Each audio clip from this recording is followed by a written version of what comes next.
Well, thank you Byron and Bianca for joining us and the UK Domain to talk about Self-Made, the book that you've got coming up. What's the release date for Self-Made? The release date is the 5th of October. It's available for pre-order now via Amazon, which means you'll get it on the release date. So we're obviously encouraging everyone to pre-order in advance. So just to start off, what is Self-Made about and what subjects do you cover? Yeah, so Self-Made is about taking entrepreneurs, aspiring entrepreneurs, people in their corporate industries for a variety of topics from starting their business right through to selling it. So it covers elements like personal branding, social media, selling your business. It's kind of the A to Z. It's like the A to Z of business. So from idea to reality, how do I get that initial idea off the ground and start making it, a true reflection of what I hope to achieve long term? Yeah, and I think that's a common problem that aspiring startups have, which is how do I get started, because it feels such a insurmountable journey, really. What prompted you to write Self-Made? I think Byron does a lot of startup business consultancy. I do some, but I also do a lot of speaking. And what we were finding was that a lot of events or people calling for consultancy would come up to us and have basically the same questions. I've got this idea, what do I do? I'm not sure how to create a website. Do I need a website? Do I just need social media? How do I create a brand? What do I do for marketing? How do I create a pricing structure? And every time we went to these events, people had the same questions, regardless of what the business idea was or social enterprise or projects at work. The questions were the same. And we were often saying to them, well, look, we offer consultancy, but sometimes they couldn't afford our consultancy hours or rates. And so we thought, how do we get all of that information to someone in an easy to use format at a price that is obtainable by all people? And we thought, absolutely, let's write a book. And do you think that's an audience which is underserved? You mentioned about lots of people who are thinking about starting a business. They don't really have the funds and the previous expenses in order to hire a consultant or go to an agency. Absolutely. And do you feel that's who this book is for? Yeah, so definitely it's affordable, it gives you some answers, and there is an element of raising finance.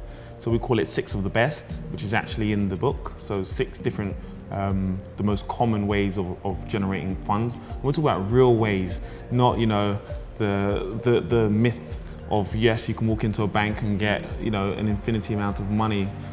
Realistic ways of generating capital for your business to start. And there is a lot of information out there, but I think often what you find is there's information on lots of different websites, lots of different channels, and sometimes conflicting information. And sometimes information, if I'm honest, from people who haven't actually been through that journey.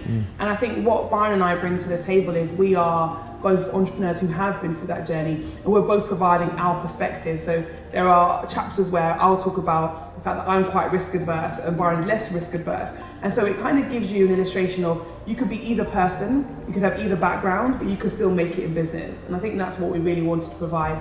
Not just the inspiration and motivation, but the actual knowledge, the how-to. And that's what it is for us.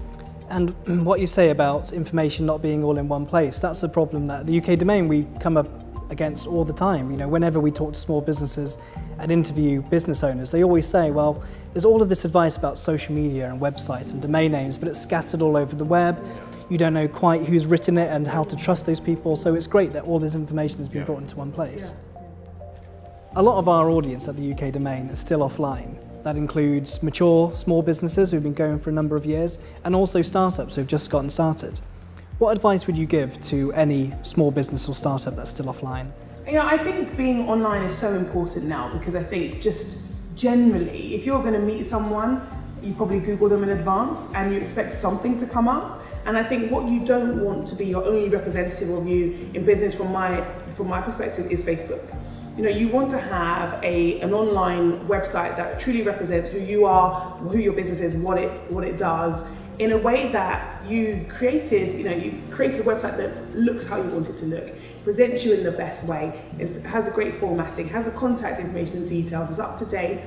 Social media is a great asset, but I think it's something that complements having, that website. And I think a lot of customers, before they make their buying decision, they want to check you out online. So if you haven't got that online presence, it may affect you in terms of your sales or that customer coming back to you or referring you. So I think you have to have an online presence now to get ahead or to at least give that customer that confidence that you are a legitimate business. And you can just access so much more people than you can, with a shop or from just walking down the street.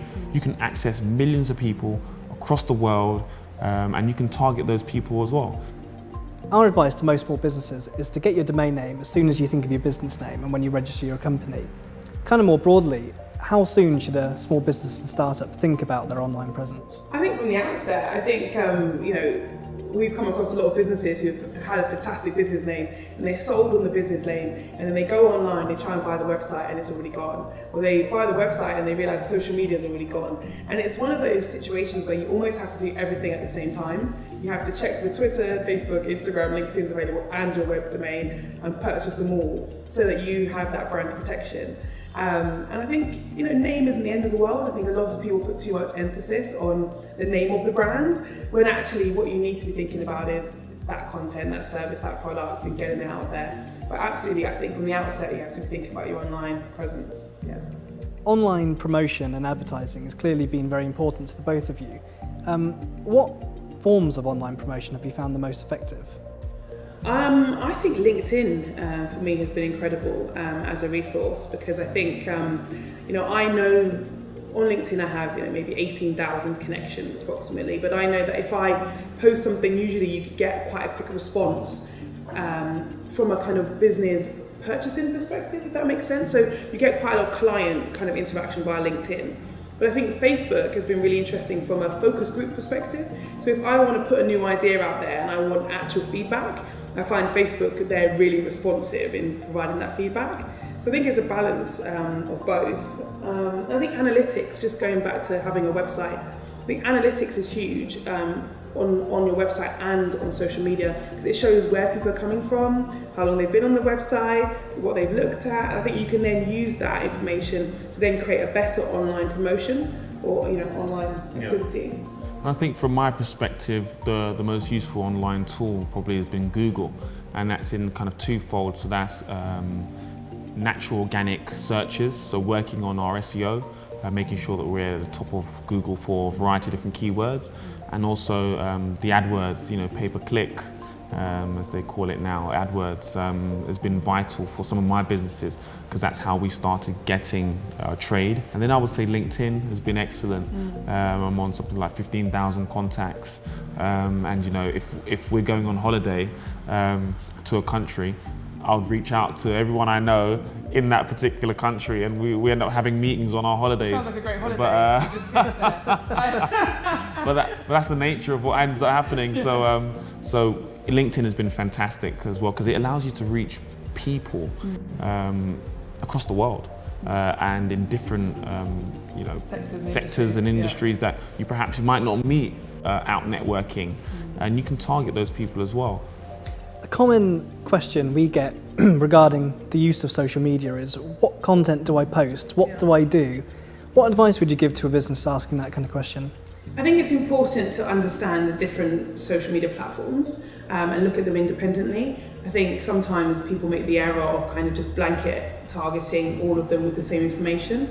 And I think at the beginning you probably do that, but I think over time, when you get to understand the different demographics on each social media platform, that's when you can really start posting the most appropriate information. Yeah, I think you touched on some good points there. Just to add, I would say, as an example, I recently did some consultancy for a client, and they were promoting their business on their own personal Instagram. And I said there needs to be a division here, because you're talking about your wonderful holiday, you've got pictures of your wife, all great pictures, then you've got pictures of your products that you're selling. And I said there needs to be a division here. Unless your product is you, there needs to be a division. So I think it is very important that you understand the difference for the different platforms. If you could go back and talk to your former selves before you started your companies, what piece of advice would you give yourselves?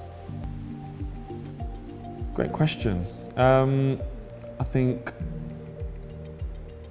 I would, it would be around the subject of networking. Just the That's what I was going to say. Oh no. All right. I need to keep thinking. Well, look, you answer your question. No, go on. It's fine. I'll keep thinking, it's fine. I think definitely it'll be around the importance of using your network to get ahead, and being in environments which will allow you to develop yourself personally. By being in different networks, it aids you in your personal development, but it also aids you in the people you can reach and the connections you have, because it's always easier to get into or to do various things if you have someone who can refer you, because the referral is very powerful. I think networking is crucial. I think you're absolutely right, because I think at the beginning when I started my business, I was networking maybe 3-4 times a week, and I was also kind of pumping money into PPC, what's it called now? AdWords, they call it now, yeah. And I was probably pumping money into AdWords, and the reality is networking was what brought me business, and that referral system, that's what brought me business, but I hadn't noticed that soon enough that I could have changed what I was doing. And I feel like I, at the time, wasted a lot of money on AdWords without already building my personal brand first, and then using AdWords. And I think that's one thing about networking.